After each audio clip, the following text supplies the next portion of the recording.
Terus bagaimana hubungan dengan anak saya yang sekolah di pesantren, Pak, Pak? ini mau nanya. Ketika sudah bersuci atau berwudu, Terima kasih, kemudian Bapak. bersentuhan dengan suami, Assalamualaikum warahmatullahi wabarakatuh.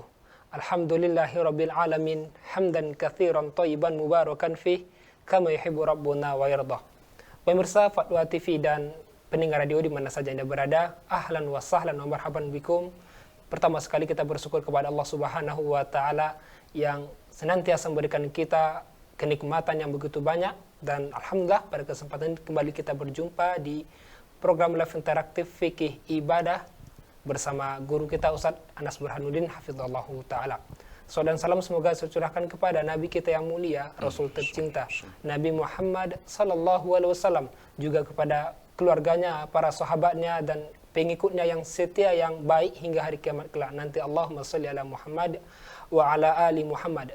Pemirsa Fatwa TV dan pendengar radio, kita informasikan juga bahwasanya acara live interaktif ini juga dirilai oleh radio yang tergabung dari anggota aktivisi Asosiasi Televisi Radio Islam Indonesia, diantaranya Radio Tuah FM Riau, Radio Al-Hikmah Banyuwangi, Radio MD FM Probolinggo, Radio Amuba Pangkal Pinang, Radio Bimbas Yogyakarta, Radio Sago FM Sumatera Barat, Radio Gema FM Bontang, Radio Madinah Caruban, Radio Dai Tengaran, dan Radio Mas FM Solo. Dan bagi pemirsa yang ingin berpartisipasi langsung, bertanya langsung berkaitan dengan tema kita Fikih Ibadah, bisa menghubungi di nomor 0331 544 6087. 0331 544 6087. Dan kita ucapkan terima kasih jazakumullah khairan kepada radio yang telah merilis acara kita ini. Dan sebelum kita beralih kepada sesi interaktif atau menjawab pertanyaan telah masuk, alhamdulillah telah ada bersama kita pada kesempatan ini di studio Fatwa TV Jember Ustadz kita, pemateri kita Ustadz Anas Burhanuddin hafizallahu ta'ala, yang merupakan salah seorang anggota Dewan Fatwa Perhimpunan Al-Irsyad. Kita sapa dahulu. Assalamualaikum Ustadz. Waalaikumsalam warahmatullahi wabarakatuh. Bagaimana kabarnya Ustadz? Alhamdulillah, saya sehat. Semoga antum juga, dan kita doakan para pemirsa dan pendengar kita juga diberikan kesehatan oleh Allah Subhanahu wa taala. Amin. Dan alhamdulillah kita berjumpa kesempatan di hari yang mulia saatnya di awal bulan Dzulhijjah gitu Ustaz. Bulan Dzulhijjah, mungkin alhamdulillah. Apa namanya? Berikan sedikit nasihat Ustaz, berupa keutamaan atau lainnya. Ya, silakan Ustaz. Iya, para pemirsa dan pendengar sekalian, hari ini kita memasuki sebuah musim ibadah yang baru. Ya, kita memasuki rangkaian hari terbaik dan paling utama sepanjang tahun. Dan di antara keutamaannya adalah bahwasanya tidak ada amal soleh yang lebih dicintai oleh Allah Subhanahu wa taala daripada amal soleh pada hari-hari ini, tanggal 1 sampai tanggal 10 Dzulhijjah. Karenanya hendaknya kita tidak melewatkan musim ibadah yang agung ini, salah satu musim ibadah paling istimewa. Dan Allah Subhanahu wa taala tidak menuntut kita untuk terus kencang beribadah sepanjang tahun. Tapi Allah mensyariatkan ada musim-musim ibadah yang kalau waktunya tiba, kita dituntut untuk sejenak mengencangkan ibadah kita kepada Allah Subhanahu wa taala, memperbanyak ibadah kita kepadanya. Dan ketika musim ini sudah lewat, tidak masalah kita agak mengendorkannya. Dan itulah yang dicontohkan oleh Rasulullah sallallahu alaihi wasallam. Ternyata grafik ibadah beliau juga naik turun, artinya mengalami fluktuasi. Ada waktu-waktu di mana beliau memperbanyak ibadah, dan ada waktu-waktu di mana beliau melonggarkannya. Dan itu tercermin dalam hadis Aisyah radhiyallahu anha bahwasanya Nabi Muhammad sallallahu alaihi wasallam bersungguh-sungguh di bulan Ramadan yang tidak boleh lakukan di bulan yang lain. Artinya di bulan itu beliau lebih banyak ibadah dibanding bulan-bulan yang lain. Dan beliau lebih bersungguh-sungguh di 10 terakhir bulan Ramadan yang tidak beliau lakukan di 10 pertama dan kedua. Nah, ini menunjukkan bahwasanya puncak ibadah beliau ada di sepertiga yang terakhir. Nah, awal Dzulhijjah atau 10 pertama bulan Dzulhijjah ini adalah salah satu musim ibadah yang paling penting sepanjang tahun. Maka hendaknya kita mengagungkan hari-hari ini kita menghormatinya dan menjadikannya sebagai sebuah pintu besar pahala di sisi Allah Subhanahu wa taala untuk kemudian mensyukuri nikmat ini. Kita sudah diberikan taufik untuk kembali masuk ke musim ibadah yang agung ini, dan cara syukurnya adalah dengan mengisi hari-hari yang istimewa ini dengan ibadah dan amalan yang istimewa pula. Dan begini Ustaz, kalau 10 terakhir Ramadan mungkin kebanyakan kita sudah tahu dan semangat fokus ibadah mungkin saya, namun di awal-awal Zulhijjah ini mungkin sebagian dari kita lalai atau tidak tahu gitu Ustaz ya. Betul, ini pernah disampaikan oleh Syekh Muhammad bin Shalih Al-Utsaimin. Beliau menyampaikan bahwasanya keutamaan bulan Ramadan semua umat Islam tahu. Tapi keutamaan 10 pertama bulan Dzulhijjah ini banyak umat Islam yang tidak tahu. Maka kewajiban kita sebagai dai dan penuntut ilmu untuk menyampaikan ilmu ini kepada umat ya. Mungkin di masa kita muda, di masa kita kecil, kita juga belum mengetahui keutamaan ini. Namun alhamdulillah ya, kalau kita mengikuti pembicaraan umat Islam pada sepekan terakhir, kita akan dapatkan sesuatu yang menggembirakan, karena ternyata dakwah ya, untuk mengingatkan umat akan pentingnya Ashru Dzulhijjah ini luar biasa. Kita melihat ilmu ini sudah sampai kepada berbagai kalangan dan mereka sudah bersiap-siap. Bahkan hukum-hukum yang berhubungan dengan 10 pertama bulan Dzulhijjah seperti larangan untuk memotong kuku, memotong rambut bagi mereka yang punya niat untuk kurban, itu ternyata sudah cukup familiar di masyarakat kita. Ini menunjukkan ada perbaikan, menunjukkan bahwasanya ilmu yang dahulunya agak asing sekarang mulai familiar, mulai luas didakwahkan di masyarakat. Ini adalah sesuatu yang harus kita syukur, dan ini menunjukkan keberhasilan ya dakwah yang dibina oleh para ustadz kita, para ulama kita selama bertahun-tahun di negeri kita tercinta ini. Masya Allah, alhamdulillah cukup saya sebagai nasihat di pembukaan ini, semoga bermanfaat bagi kita semua. Dan mungkin langsung saja kita masuk kepada membacakan soal yang telah masuk Ustaz berkaitan dengan Zulhijjah nih Ustaz. Ustaz, menghadapi bulan Zulhijjah ini, bagaimana cara berpuasa bagi yang biasa mengerjakan puasa Daud? Jazakallah khairan Ustaz. Bila tanggal 9 saat tidak puasa, gimana pahalanya Ustaz?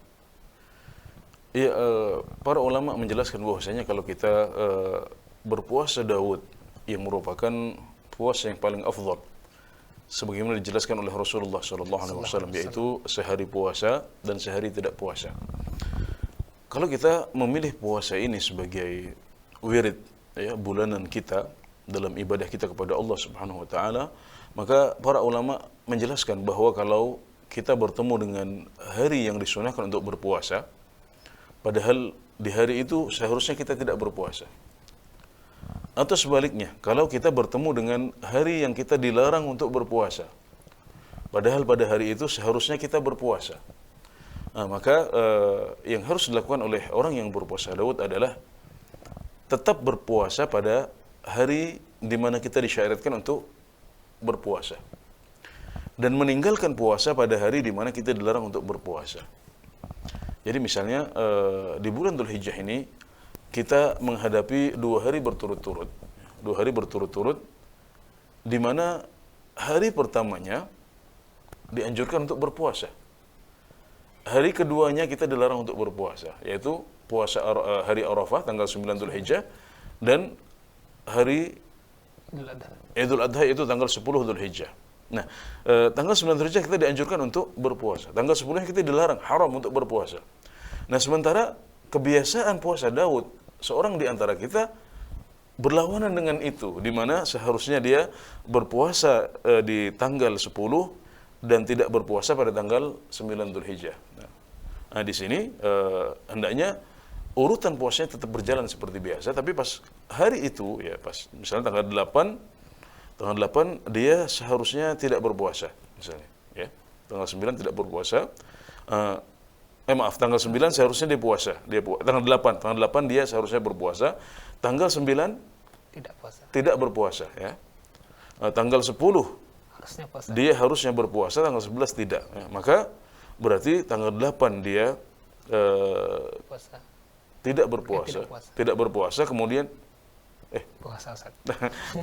tanggal 8 dia seharusnya berpuasa ya, seharusnya berpuasa. Nah, maka tanggal 9 dia puasa lagi. Nah, tanggal 9 dia puasa lagi. Tanggal 10 dia tidak berpuasa. Nah, kemudian tanggal 11 dia tidak berpuasa lagi. Kenapa? Karena urutan dia adalah puasanya tanggal 8, 10, 12. Nah, sekarang karena adanya puasa Arafah, maka tanggal 9 dia tidak berpuasa. Tanggal 9 dia akhirnya berpuasa. Tanggal 10 dia tidak berpuasa. Maka tanggal 11 juga tidak berpuasa lagi. Tanggal 11 tidak berpuasa, baru tanggal 12 dia menjalankan jadwal puasanya seperti biasa. Walaupun hari tasyrik, Ustaz. Maaf, kita belum menghitung hari tasyrik berarti ya, hari tasyrik. Jadi intinya urutan hari-harinya itu tidak berganti. Jadi kalau seandainya dia puasa tanggal genap ya, 8, 10, 12, 14 ya, maka itu biarkan tetap seperti itu. Nah, kalau di tengah-tengah hari itu nanti ada tanggal 9 di mana kita disunahkan untuk berpuasa padahal seharusnya tidak berpuasa, maka kita berpuasa. Nah, dan kalau tanggal 10 kita dilarang untuk berpuasa, padahal seharusnya kita berpuasa di situ, maka kita tidak berpuasa di situ. Jadi biar urutan puasa Daudnya tetap. Nah, kalau ada hari di mana kita dianjurkan untuk berpuasa seperti Arafah, maka kita puasa pada hari itu. Dan kalau kita dilarang untuk berpuasa seperti tanggal 10 atau hari-hari tasyrik, maka kita tidak berpuasa pada hari-hari itu tanpa harus mengganggu jadwal awal kita, yaitu untuk berpuasa di hari genap dan tidak berpuasa pada hari ganjil misalnya. Jadi seperti itu. Syukran jazakumullah khairan Ustaz. Jawabannya semoga bisa dipahami dan sudah ada penelpon yang terhubung, Ustaz. Kita coba sapa. Assalamualaikum Fatwa TV. Waalaikumsalam warahmatullahi wabarakatuh. Bersama siapa di mana? Abu Asta di Jakarta. Ya, silakan Abu Aska. Assalamualaikum Ustadz. Waalaikumsalam warahmatullahi wabarakatuh. Ustadz, terkait ibadah kurban yang akan datang, Ana ingin tanya masalah hukum memotong rambut atau kuku. Ya. Itu kalau misalnya dilakukan, tingkatannya seperti apa? Maksudnya sampai haram benar-benar nggak boleh dilakukan, atau misalnya kalau lupa ada bagaimana Ustaz hukumnya maksudnya? Cukup Abu Aska, bisa dipahami saja? Iya. Cukup Abu Aska? Cukup. Ya, terima kasih. Barakallahu fiik Abu Aska di Jakarta. Baik, silakan Ustaz.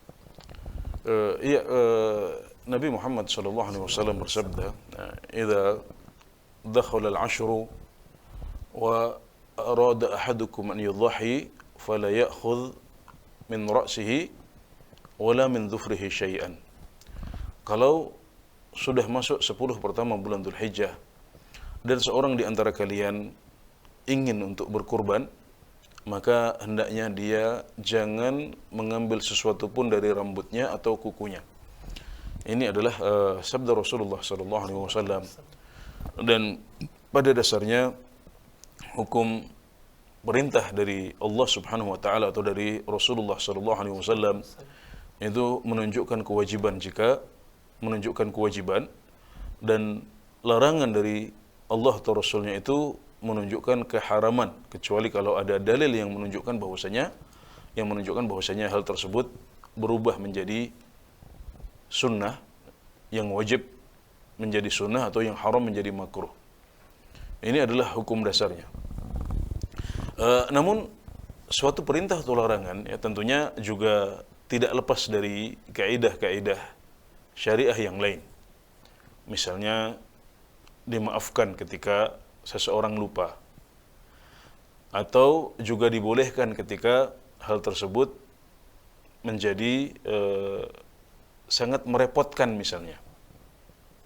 Saya berikan contoh ketika ada seseorang yang lupa ya, kemudian dia pergi ke salon untuk mencukur rambutnya, atau dia lupa sehingga kemudian memotong kukunya di tengah-tengah Ashru Dzulhijjah, di hari-hari pertama bulan Dzulhijjah, sementara dia ada niat untuk berkurban ya, maka kesalahan seperti ini dimaafkan. dimaafkan karena Allah Subhanahu wa taala memaafkan ya ketidaksengajaan yang dilakukan oleh umat kita.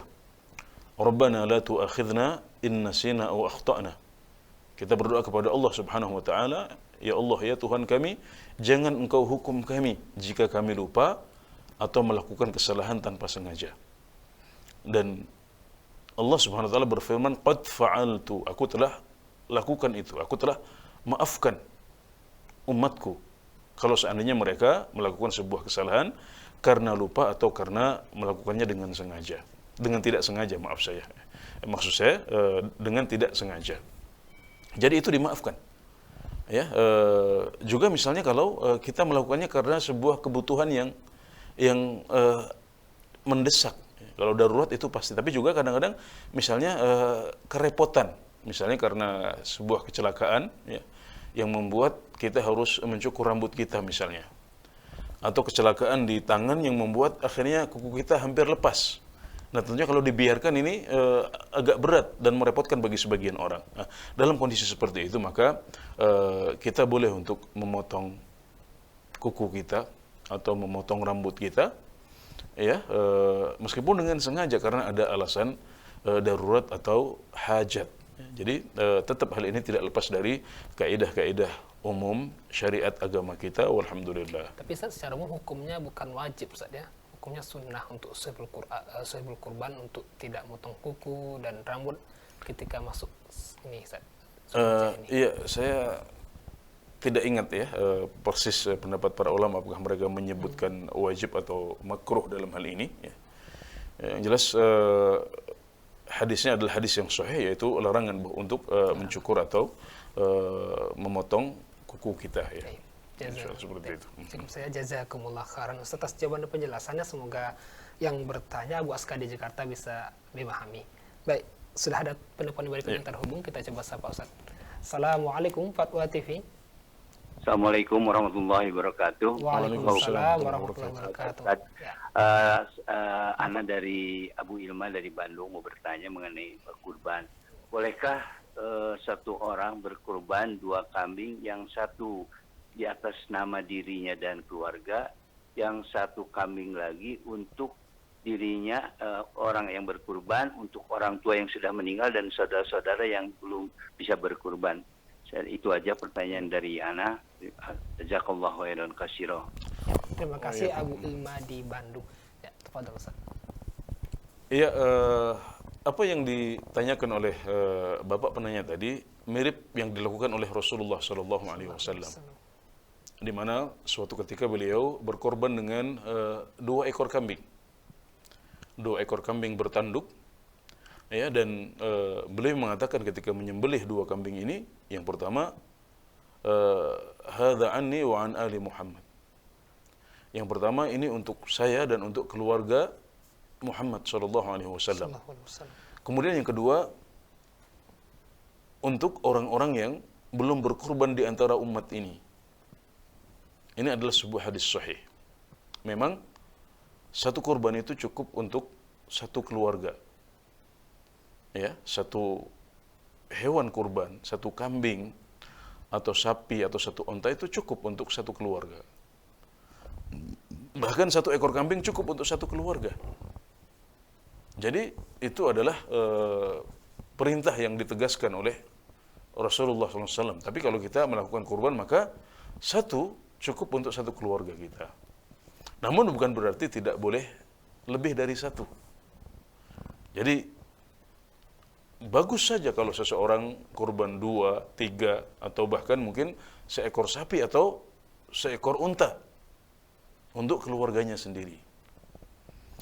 Termasuk juga boleh bagi mereka untuk menyembelih 2 ekor kambing, yang satu diniatkan untuk keluarga, kemudian yang satu diniatkan untuk orang tua yang sudah meninggal misalnya, atau kerabat dekat yang mereka tidak mampu untuk berkorban. Nah itu boleh dilakukan seperti itu, karena di antara faedah hadis yang dijelaskan oleh para ulama, di antara faedah dari hadis yang saya sebutkan tadi, hadis bahwasanya Nabi Muhammad SAW berkorban dengan 2 ekor kambing dan salah satunya diniatkan untuk umat beliau yang belum berkorban adalah bahwasanya kita boleh berkorban dengan niat untuk kedua orang tua kita yang sudah meninggal. Kenapa? Karena yang pertama, perkataan Nabi Muhammad SAW, "Hadza anni wa amman lam yudhahi min ummati", ini atas nama saya dan atas nama orang-orang yang belum berkorban di antara umat saya. Ini mencakup orang-orang yang masih hidup pada zaman beliau dan yang sudah meninggal pada zaman beliau. Mencakup semuanya, termasuk yang sudah meninggal. Berarti boleh untuk berkorban dengan niat untuk orang yang sudah meninggal. Redaksi hadisnya seperti itu. Kemudian yang kedua, karena korban itu memiliki dimensi sedekah. Dan para ulama sepakat bahwasanya kita boleh bersedekah untuk orang yang sudah meninggal dan pahalanya akan sampai kepada mereka. Ini ijma' dan kesepakatan para ulama. Jadi dalam masalah sedekah, kita boleh bersedekah untuk kedua orang tua kita. Kita punya uang, kita sedekahkan dengan niat, ini pahala sedekahnya untuk ayah saya atau untuk ibu saya, atau untuk keduanya. Ini boleh dengan ijma' para ulama. Maka korban juga memiliki dimensi sedekah. Maka hukumnya juga sama dengan hukum sedekah, di mana kita boleh meniatkannya untuk orang tua kita yang sudah meninggal atau keluarga kita yang sudah meninggal.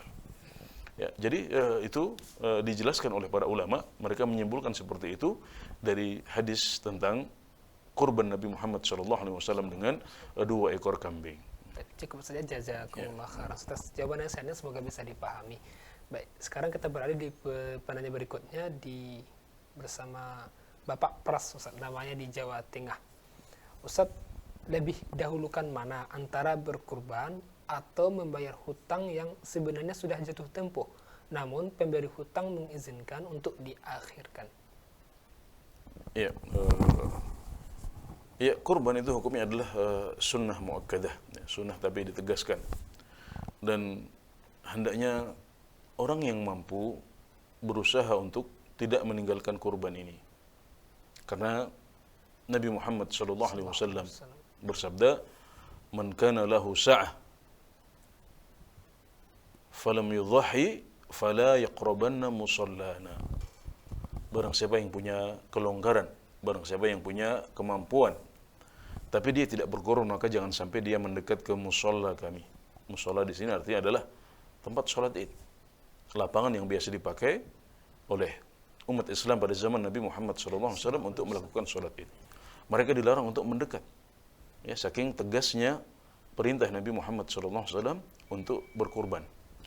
Ya, jadi hendaknya kita berusaha, dan ketika ada utang, ya bahkan kita boleh untuk berutang demi bisa menjalankan syariat ini. Boleh saja. Selagi kita punya perhitungan, kita bisa perhitungan, kita mampu untuk menjalankannya, kita tidak akan menzalimi orang, maka boleh kita berutang agar kita bisa berkurban.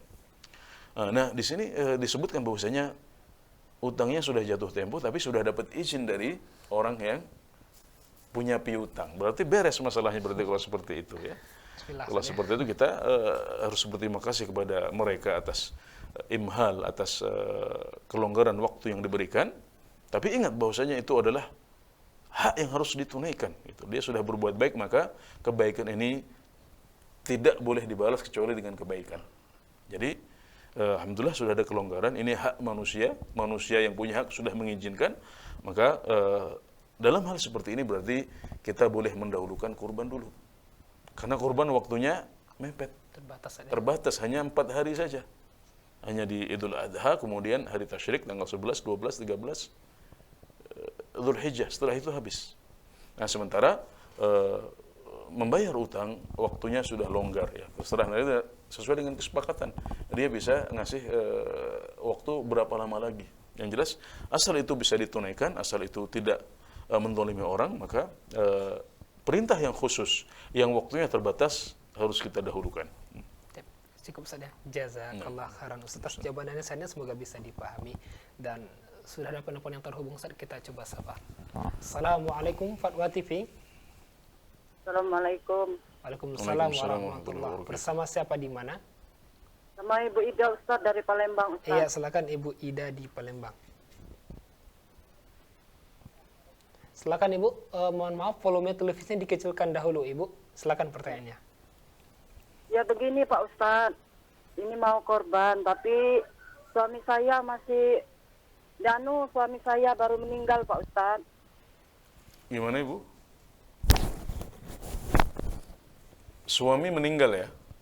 Ya Ustadz, Baru-baru ini suaminya meninggal. Iya, lantas? mau korban, tapi suami saya banyak meninggalkan hutang Ustadz. Iya. Jadi Ya, Ibu kira-kira punya gambaran nggak untuk menyelesaikan tanggungan itu? Punya gambaran nggak? ya sudah Ustadz, itu almarhum suami saya meninggalkan sawah, tapi sawah itu sudah saya siwakan Ustadz untuk membayar hutang-hutang suami saya tadi Ustadz. Oke. Ya. Cukup Ibu. Satu kali lagi Ustadz, ini keluar tema, boleh tidak Ustadz? Iya, boleh silakan. Silakan Ibu. Bagaimana caranya sholat ba'diyah, sholat qobliyah dengan sholat qobliyah itu Ustaz? Qobliyah. Bagaimana cara sholat qobliyah dan ba'diyah ya? Nah, Iya. cukup Ibu. Ya, Assalamualaikum Ustaz. Ya, waalaikumsalam warahmatullahi wabarakatuh. Terima kasih Bu Ida di Palembang ya. Semoga Allah merahmati suaminya saja. Rahimahullah. Iya, bagaimana mengkompromikan antara tanggungan utang dengan keinginan untuk berkorban? Tadi sudah saya sampaikan dalam pertanyaan sebelumnya bahwasanya kurban itu hukumnya adalah sunnah muakkadah, ya, sunnah yang ditegaskan. Jadi meskipun ditegaskan, tapi dia tidak sampai derajat wajib. Kalau kita meninggalkannya, maka kita tidak berdosa. Tapi seorang muslim yang baik berusaha untuk melakukan kurban ini setiap tahun. Yani untuk satu keluarga ya sekali setahun. Dan karena waktunya terbatas, perintahnya khusus, maka dia didahulukan di atas perintah-perintah yang umum, yang pelaksanaannya bisa dilakukan di waktu yang lain yang longgar. Termasuk boleh untuk berutang agar kita bisa berkurban. Karena nanti utang itu bisa dibayar di waktu lain. Tapi tentunya tidak boleh kita mengejar sesuatu yang sunnah, tapi kita melakukan sesuatu yang haram. Yaitu apa? Kita mengejar misalnya kurban, tapi kita mendolimi orang lain. Yang utangnya sudah jatuh tempo, dia sudah minta-minta ke kita. Nah, tapi kita punya uang, tapi justru malah kita dahulukan untuk hal yang tidak wajib. Ini adalah salah prioritas. Karena kalau seandainya kita berdoa semoga suami ibu dirahmati Allah Subhanahu wa taala dan keluarga diberikan kesabaran dan diberikan kemampuan untuk menyelesaikan tanggungan yang ada.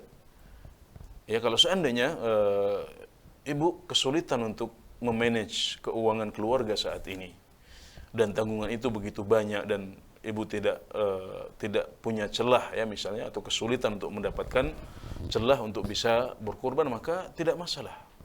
Tahun ini keluarga tidak kurban dulu, mendahulukan hak orang lain, mendahulukan utang-utang yang masih cukup banyak saat ini. Dan menunaikan utang juga ibadah. Jangan dikira itu bukan ibadah, karena menunaikan utang, melunasi utang adalah sebuah kewajiban, dan kewajiban itu adalah ibadah yang paling dicintai oleh Allah Subhanahu wa taala. Dalam sebuah hadis qudsi, Allah Subhanahu wa taala berfirman, "Wa ma taqarraba ilayya 'abdi bi syai'in ahabba ilayya mimma aftaradtuhu 'alaihi." Dan tidaklah hambaku mendekatkan diri kepadaku dengan sesuatu yang lebih aku cintai daripada sesuatu yang aku wajibkan atas dia. Jadi kewajiban-kewajiban agama, termasuk membayar utang, ini adalah ibadah kepada Allah Subhanahu wa taala. Jadi sebenarnya Anda melakukan ibadah yang lain yang lebih prioritas. Dan ini menunjukkan kefaqihan seseorang. Ya, jadi tidak masalah kita tidak berkorban untuk satu tahun tertentu karena mendahulukan hak orang lain dan utang yang harus kita bayar dan sudah jatuh tempo. Yang kedua, ya, adapun yang kedua tentang salat qabliyah dan salat ba'diyah. Ya, salat qabliyah adalah salat yang dilakukan sebelum salat sunnah yang dilakukan sebelum salat fardu.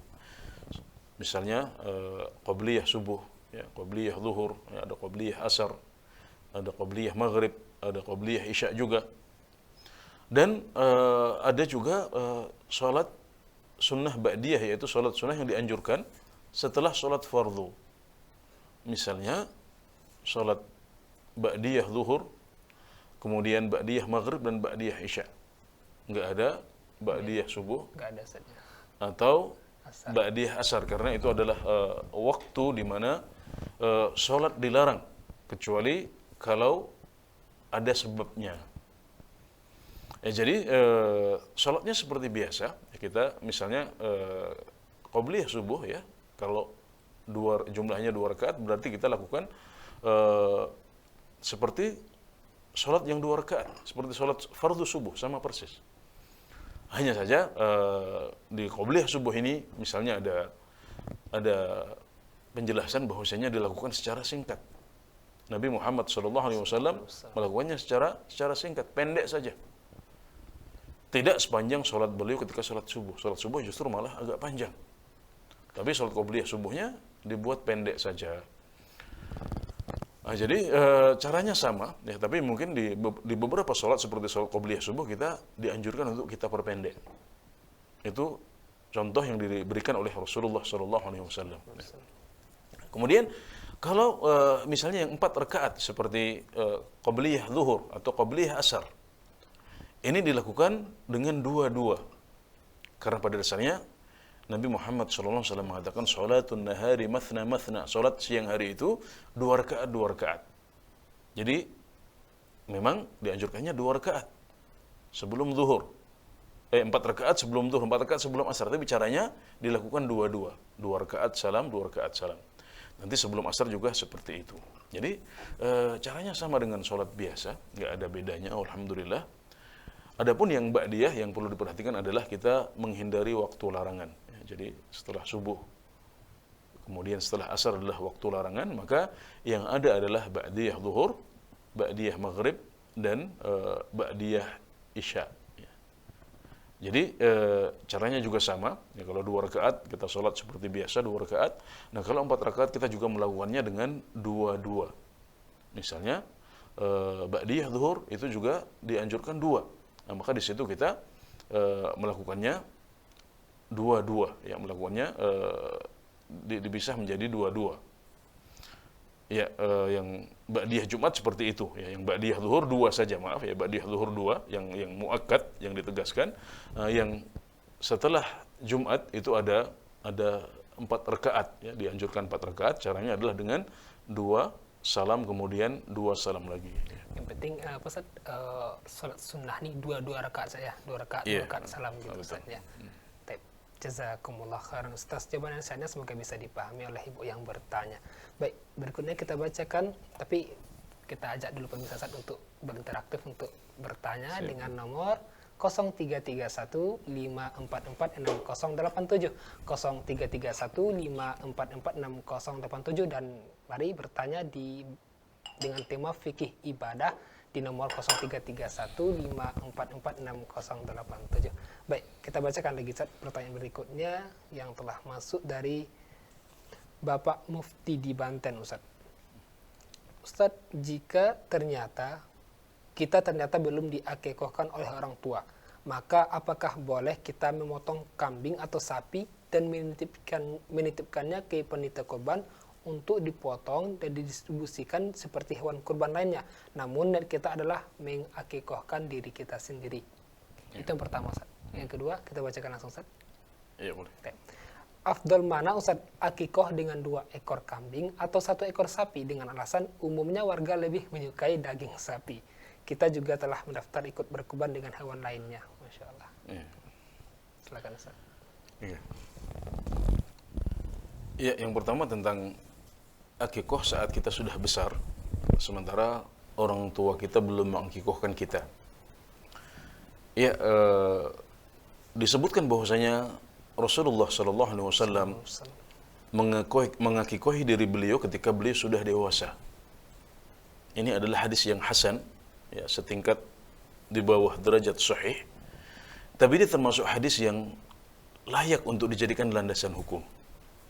Maka mengakikohi diri sendiri ketika kita sudah dewasa Dan sebelum itu orang tua kita belum mengakikohi kita, itu adalah sebuah sunnah yang dicontohkan oleh Nabi Muhammad SAW, juga dicontohkan oleh para ulama salaf. Ya, karena pada masa lalu bahkan pada zaman kita juga sebagian orang tidak mampu untuk melakukan akikoh untuk anaknya.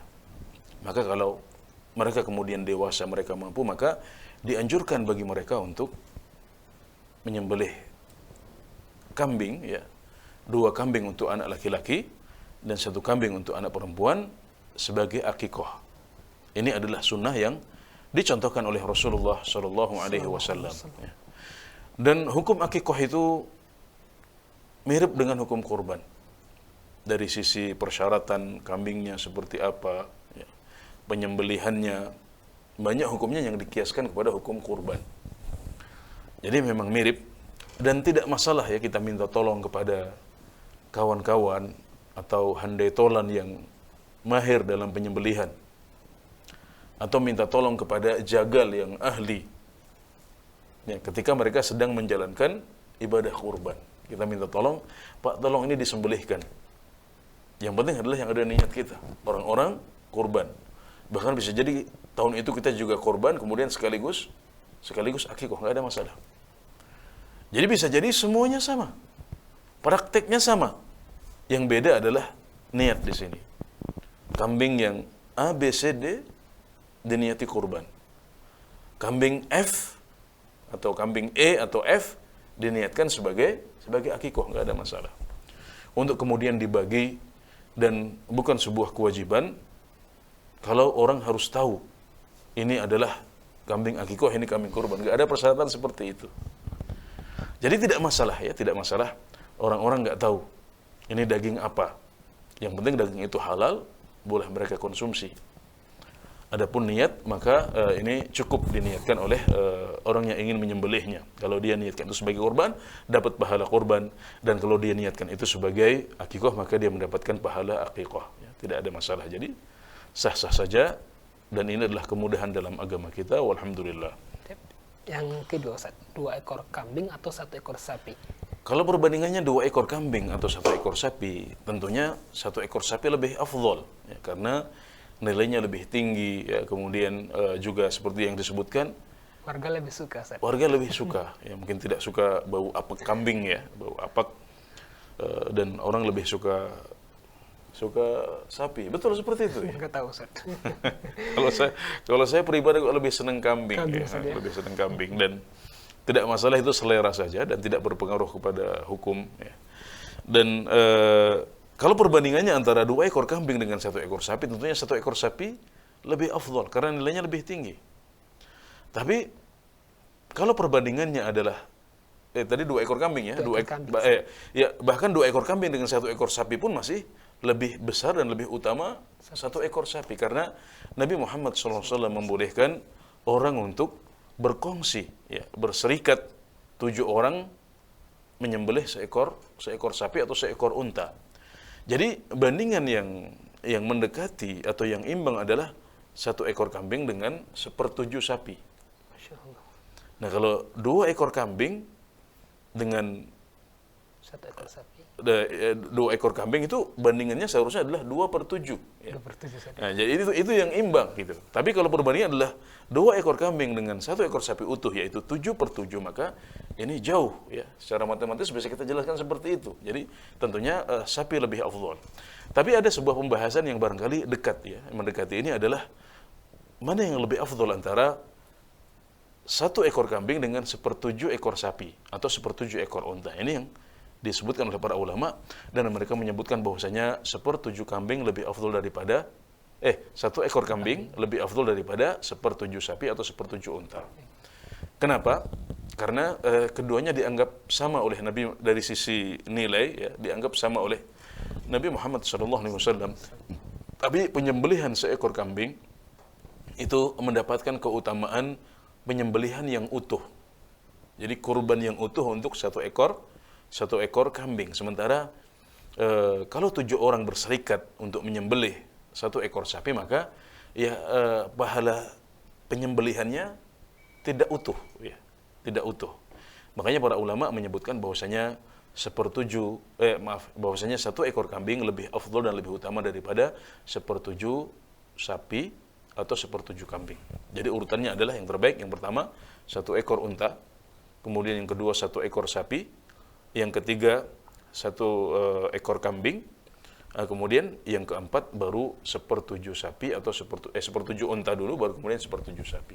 Jadi urutannya seperti itu.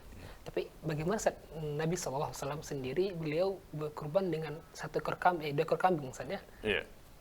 Ya, Nabi Muhammad SAW berkorban dengan 2 ekor kambing. Dan itu tidak menunjukkan bahwasanya berkorban dengan kambing lebih baik. Kenapa? Karena bisa jadi itu yang menjadi kemampuan beliau saat itu. Ya. Tidak semua orang bisa punya sapi ya. Kemudian satu lagi, kambing lebih mudah ditemui di mana-mana daripada sapi ya. Kalau di negara-negara Arab ya, saat ini Saudi Arabia sangat sulit kita mendapati sapi. Tapi unta banyak, kambing banyak. Kemudian para ulama juga menjelaskan bahwasanya itu bisa jadi untuk memudahkan ya, untuk memberikan kemudahan bagi umat Islam. Karena kalau seandainya beliau berkorban sapi, maka sebagian orang akan berpikir harus sapi pula. Nah, padahal itu lebih mahal dan lebih bernilai ya. Jadi Nabi Muhammad SAW menyembelih yang mudah untuk beliau, sekaligus juga menjelaskan kemudahan bagi umat beliau. Alhamdulillah. Sallallahu alaihi wasallam. Ustaz, cukup Ustaz ya. Jazakumullah khairan atas jawaban dan penjelasannya. Semoga ibu yang bertanya di Banten bisa memahami. Baik, sudah ada penelpon yang belum Ustaz? Masih dalam proses. Menyambung yang tadi, kalau kita juga bertanya kenapa disebut unta lebih afdal daripada kambing, sapi juga disebut lebih afdal daripada kambing, padahal Nabi Muhammad SAW ya, menyembelih seekor kambing. Ya. Jawabannya adalah karena beliau sendiri ya, dalam pembahasan yang lain ini tentang anjuran untuk segera berangkat ke masjid saat hari Jumat. Nah, di situ beliau menjelaskan tentang keutamaan tabkir atau berangkat pagi. Beliau bersabda sallallahu alaihi wasallam, "Faman raha fis sa'atil ula faka'annama qarraba badana." Barang siapa yang berangkat pada jam pertama di pagi hari, maka dia seperti berkorban dengan seekor unta. Barang siapa yang berangkat pada jam yang kedua, maka dia seperti berkorban dengan seekor sapi. Barang siapa yang berangkat pada jam ketiga seperti berkorban dengan seekor kambing. Barang siapa yang berangkat pada jam keempat, maka dia seperti berkorban dengan ayam. Dan yang berangkat pada jam kelima itu seperti berkorban dengan sebutir telur ya, sampai seperti itu. Di sini beliau menjelaskan bahwasanya peringkatnya seperti itu. Yang pertama adalah unta dulu, baru kemudian sapi, baru kemudian kambing. Nah, jadi ini menegaskan bahwasanya unta lebih afdal daripada kambing, kemudian sapi juga lebih afdal daripada kambing. Adapun beliau menyembelih seekor kambing atau 2 ekor kambing, ini kemungkinannya banyak, tafsirannya banyak, tapi yang menunjukkan keutamaan dan peringkat keutamaan adalah hadis yang tadi itu jelas, karena itu sedang berbicara tentang keutamaan sesuatu. Jadi itu memang sedang membahas tentang mana yang lebih afdal gitu. Adapun fakta bahwasanya beliau menyembelih kambing, maka ini tidak otomatis menunjukkan bahwasanya kambing lebih afdal daripada unta atau sapi, karena kemungkinannya banyak gitu. Karena itu kemungkinannya banyak. Itu sebagai tambahan, Masya Allah. Jazakumullah khairan Ustaz, itu tambahan yang bertanya, semoga kita bisa memahami semua. Baik, sekarang kita beralih di pertanyaan berikutnya bersama Bapak Slamet Rahajo namanya Ustaz, di Lampung, Sumatera. Ustaz, saya mau membadalkan umroh satu di antara orang tua kami, insya Allah tahun 2021 dan tahun 2026. Mau membadalkan haji di antara orang tua kami. Yang 26 haji ya? Haji Ustaz. Pertanyaannya, siapa yang dibadalkan umroh tahun depan dan siapa yang dibadalkan haji tahun 2026? Alhamdulillah saya sudah berhaji tamattu, Ustaz. Bisa dipahami, Ustaz? Oke, iya. Baik, silakan Ustaz. Ya, jadi orang yang sudah haji tamattu, maka dia sudah haji dan umroh sekaligus. Karena tamattu itu adalah umroh dahulu, kemudian ketika umroh sudah selesai, dia akan memulai ibadah haji. Ini namanya tamattu.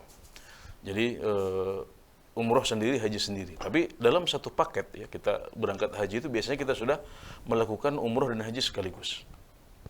Nah, orang yang sudah haji tamattu seperti ini, maka kedepannya dia boleh untuk menghajikan orang lain dan juga boleh untuk mengumrohkan orang lain.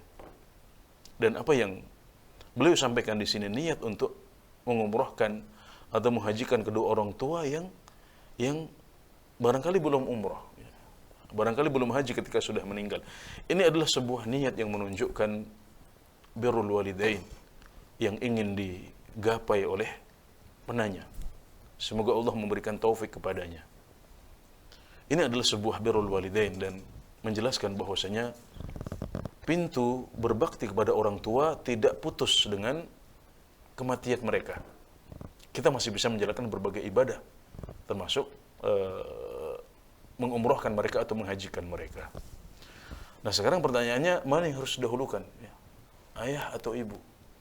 Siapa yang harus diumrohkan dahulu? Beliau punya gambaran mampu untuk umroh pada tahun 2021 dan haji 2026. Haji pada tahun 2026. Ya.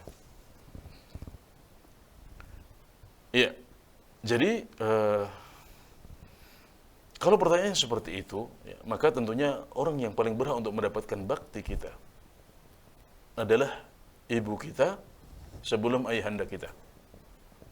Karena sabda Nabi Muhammad SAW ketika ditanya oleh seorang sahabat tentang siapa yang paling berhak untuk mendapatkan bakti beliau, maka beliau mengatakan ummuk.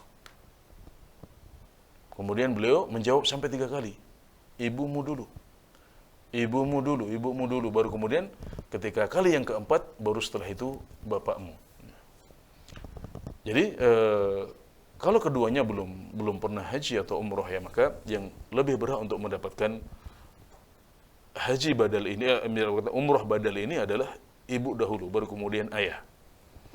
Nah, masalahnya untuk hajinya ya, jadi tahun 2026 akan haji, maka tentunya haji itu umroh dulu ya. Jadi umroh pertama itu untuk ibu, ya. Umroh yang kedua untuk bapak. Nah, sekarang haji yang pertama ini untuk siapa? Seharusnya untuk ibu dahulu. Ya. Dan nggak masalah kita ke sana. Itu kita niatkan umrohnya untuk ibu, ya. Kemudian hajinya untuk bapak, umrohnya untuk bapak, hajinya untuk ibu. Itu nggak ada masalah juga karena keduanya ya adalah ibadah yang berbeda. Ya. Namun karena ini adalah sebuah paket ya, sebuah paket ibadah ya, umroh dan haji ya, dalam satu paket, maka sebaiknya itu untuk ayah dahulu karena memang yang sini adalah yang 2026 itu bisanya haji ya, bisanya haji, dan haji tamattu adalah satu paket ya, meskipun pada hakikatnya dia bisa dipisah. Tapi saya rekomendasikan agar itu untuk ayah dahulu karena satu paket. Nanti mintalah kepada Allah agar suatu saat bisa menghajikan ibu juga. Baik haji ifrad yang sendiri ataupun juga haji tamattu ya, untuk umrohnya juga diniatkan untuk ibu, nggak ada masalah ya. Kita mau umrohkan ibu kita 2 kali, 3 kali, bahkan 10 kali, itu adalah sebuah kebaikan yang akan dicatat oleh Allah Subhanahu wa taala, dan ibu kita berhak untuk mendapatkan itu. Ya. Jadi kalau pertanyaannya antara 2 ya, 2021 dengan 2026, maka yang 2021 untuk ibu, yang 2026 untuk ayah. Ya, singkatnya seperti itu. Dan semoga Allah memberikan Anda kesempatan untuk menghajikan atau mengumrohkan mereka lebih banyak lagi. Amin. Ya. Cukup Ustaz, jazakumullah khairan atas jawaban dan penjelasannya, semoga bisa dipahami.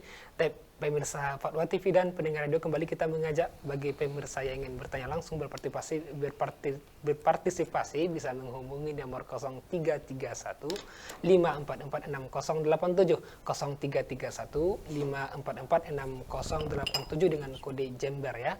Baik, sekarang kita bacakan pertanyaan berikutnya Ustaz. Ada dari hamba Allah Ustaz di Jawa Barat. Ustaz, apakah seorang mu'alaf di usia 22 tahun, sekarang sudah 43 tahun umurnya, dan orang tuanya masih kafir, apakah disunahkan untuk melakukan akikah Ustaz? Gimana? Mu'alaf umur? 22 tahun. 22 tahun ya. Mu'alaf 20 tahun, sekarang udah 43 tahun umurnya dan orang tuanya masih kafir, apakah disunahkan untuk melakukan akikah? Iya, pada dasarnya ya, orang kafir itu akan ditanya tentang perintah dalam perkara-perkara cabang. Ini adalah sebuah permasalahan usuli, ya, hubungannya dengan usul fikih. Ya. Juga berhubungan dengan akidah. Apakah orang-orang kafir akan ditanya tentang sholat? Apakah mereka akan diazab ketika mereka tidak puasa, mereka tidak haji, tidak zakat, tidak sholat? Ini adalah sebuah pembahasan penting yang perlu kita pahami dahulu sebelum kita menjawab pertanyaan ini. Ya, jadi pertanyaan halil kuffaru mukhatabuna bi furu'i syariah, apakah orang-orang kafir itu diajak, diperintahkan untuk melakukan perintah-perintah syariat yang sifatnya furu atau cabang, atau mereka hanya diajak untuk masuk Islam saja? Jawabannya, di dunia mereka diajak kepada urusan pokok dahulu, yaitu masuk Islam. Jadi mereka tidak kita ajak sholat, mereka tidak kita ajak puasa, tidak kita ajak haji, termasuk juga tidak kita ajak akikah, sebelum mereka mengucapkan syahadatain, asyhadu an la ilaha illallah wa asyhadu anna muhammadar rasulullah. Ya, tapi di akhirat mereka akan ditanya tentang hal-hal cabang. Mereka akan disiksa karena mereka tidak masuk Islam, dan juga karena mereka tidak mengerjakan sholat, zakat, puasa, haji, dan kewajiban-kewajiban yang lain. Ya, jadi seperti itu. Apa dasarnya? Dasarnya adalah firman Allah Subhanahu wa taala, qalu ma salakakum fi saqar. Mereka bertanya kepada para penduduk neraka, apa yang membuat kalian masuk ke dalam saqar, yaitu neraka? Qalu lam naku minal musallin. Mereka mengatakan, dahulu kami tidak mengerjakan sholat. Walam naku nut'imul miskin. Dan dahulu kami tidak memberikan makan kepada orang-orang miskin. Wa kunna nakhudhu ma'al khaidin. Dan dahulu kami mengolok-olok, membicarakan kejelekan umat Islam bersama orang-orang yang suka mengolok-olok. Kata para ulama, ayat ini menunjukkan bahwasanya mereka disiksa karena mereka tidak sholat, karena mereka tidak zakat, tidak memberi makan kepada orang miskin, juga karena mereka menghina umat Islam. Padahal ini semuanya adalah perintah yang sifatnya furu, cabang. Kita akan bertanya, terus kenapa mereka disiksa karena nggak sholat? Padahal mereka kan kafir, mereka belum mengucapkan syahadat. Bagaimana kita perintahkan mereka untuk sholat? Jawaban para ulama adalah, begitulah kehendak Allah Subhanahu wa taala sebagai bentuk, ya, pelipat gandaan hukuman atas mereka di akhirat kelak. Maka kalau mau selamat, mau ringan hisabnya, masuklah Islam. Kalau Anda bertahan di atas kekufuran Anda tidak mau masuk Islam, tidak mau mengikuti agama tauhid, Anda menyembah selain Allah Subhanahu wa taala, maka mohon maaf, ini aturan agama kami. Kami menyampaikan aturan agama Islam. Adapun dalam aturan agama Islam yang kami yakini, maka orang-orang non-muslim akan disiksa dua kali. Disiksa karena mereka tidak masuk Islam, kemudian juga disiksa karena mereka meninggalkan sholat, puasa, zakat, haji, dan kewajiban-kewajiban Islam yang lain. Nah, sekarang kita kembali kepada pertanyaan, apakah saya juga harus akikah ketika kedua orang tua saya masih kafir? Ya. Jawabannya adalah iya. Ya. Anda disyariatkan, ya, Anda dianjurkan untuk melakukan akikah sendiri. Ya, karena pada dasarnya akikah itu perintah untuk orang tua. Ya, tapi orang tua Anda tentunya orang tua Anda belum masuk Islam. Nah, sekarang juga perlu kita ketahui bahwasanya akikah ini disyariatkan untuk dilakukan ketika kita besar. Ya, kalau orang tua kita tidak mengakikahi kita. Ya, bahkan ada dalil khusus yang menjelaskan dan menjawab hal ini, yaitu praktek dari Nabi Muhammad SAW yang disampaikan dalam hadis yang hasan, bahwasanya beliau mengakikoi diri beliau ketika beliau sudah besar. Hadis ini dihasankan oleh para ulama. Pertanyaannya, siapa kedua orang tua Rasulullah SAW? Siapa mereka? Ya, Abdullah bin Abdul Muttalib, ayahanda beliau, dan Aminah, ya, Aminah yaitu ibunda beliau, ya, disebutkan oleh para ulama bahwasanya mereka adalah orang-orang yang menyembah berhala. Makanya disebutkan dalam hadis dalam Sahih Muslim bahwasanya Nabi Muhammad SAW mengatakan, Inna abi wa abaka finnar. Sesungguhnya ayah saya dan ayah kamu, wahai fulan. Beliau berbicara kepada seseorang, ada di neraka. Dan jelas bahwasanya ayahanda Nabi Muhammad SAW kafir, belum masuk Islam dan meninggal di atas kemusyrikan, yaitu agama yang menjadi agama populer dan umum di masyarakat Mekah pada waktu itu. Ya, jadi mereka kafir. Tapi akhirnya Nabi Muhammad SAW mengakikoi diri beliau sendiri akhirnya. Maka sama dengan saudara penanya, persis, bahkan persis. Jadi ini adalah jawaban yang lebih dekat sebenarnya. Kita nggak perlu muter jauh-jauh karena ada hadis yang khusus yang membahas tentang hal ini, yaitu praktek langsung dari Nabi Muhammad SAW. Maka kita katakan bahwasanya Anda disyariatkan untuk mengakikoi diri Anda sendiri, sebagaimana Nabi Muhammad SAW mengakikoi diri beliau ketika kedua orang tua beliau yang meninggal di atas kemusyrikan tidak melakukan akikoh untuk beliau. Jadi persis jawabannya seperti itu, dan saya berharap ya muter-muter yang tadi pembahasan masalah usul fikih juga tidak lepas dari faedah. Masya Allah. Barakallah fiik, jazakallah khairan Ustaz. Dan Masya Allah kalau kita Ustaz, kita gali lagi topik ini lebih dalam, menarik sekali Ustaz ya, tentang keutamaan Islam. Masya Allah, bagaimana Islam bisa masukkan kita pada surga gitu Ustaz ya. Ya Allah Akbar. Ya kadang-kadang ada pembahasan yang penting ya, yang nyambung ketika kita membahas sebuah topik tertentu. Kita bahas fikih, tapi akhirnya nyambung ke usul fikih, nyambung ke akidah, nyambung ke pembahasan keadaan ayahanda Nabi Muhammad SAW bakal masuk surga atau neraka. Ini sebagaimana perkataan para ulama, al-haditsu dzu syujun, ya. Jadi obrolan itu, pembicaraan itu punya cabang-cabang yang seperti antum katakan, kalau kita tarik ya, kalau kita bahas satu-satu ya akan menjadi pembahasan yang menarik dan ilmiah. Seperti menunjukkan juga luasnya ilmu Islam ini saja. Masya Allah. Ilmu Islam itu sangat luas dan tidak ada yang menguasainya kecuali satu orang, yaitu Rasulullah SAW. Ya, adapun yang setelah beliau maka ada yang kita ketahui, ada yang tidak kita ketahui. Semua kita seperti itu. Mungkin itu sebagai pertanyaan terakhir seperti itu karena waktu membatasi Ustaz. Dan kita ucapkan jazakumullah khairan atas waktu dan ilmunya, semoga bermanfaat dan bisa kembali berjumpa di pekan berikutnya insyaallah. Insyaallah. Berarti tanggal 8 ya. 8 ya Ustaz. Tarwiyah Ustaz ya. Hari tarwiyah ya. Jazakallah khairan Ustaz. Dan pemirsa Fatwa TV dan juga pendengar radio di mana saja Anda berada, mohon maaf pemirsa yang belum bisa kita jawab pertanyaannya dan belum bisa kita respon teleponnya, semoga bisa kita jawab di pertemuan berikutnya. Ini yang dapat kita sajikan pada kesempatan ini, dan terus saksikan acara live interaktif Fatwa TV di setiap hari Senin hingga Jumat setiap pekannya. Dan untuk berbagai informasi kegiatan dengan Fatwa TV bisa diakses di website www.fatwa.com. Syukron jazakumullah khairan atas kebersamaan semua. Kita tutup dengan baca doa kafaratul majlis. Subhanakum bihamdika asyhadu an la ilaha illa anta astaghfiruka wa atubu ilaika. Assalamualaikum warahmatullahi wabarakatuh. Ya Allah. Terus bagaimana hubungan dengan anak saya yang sekolah di pesantren? Ini mau nanya. Kita sudah bersuci atau berwudu, kemudian bersentuhan dengan suami, apakah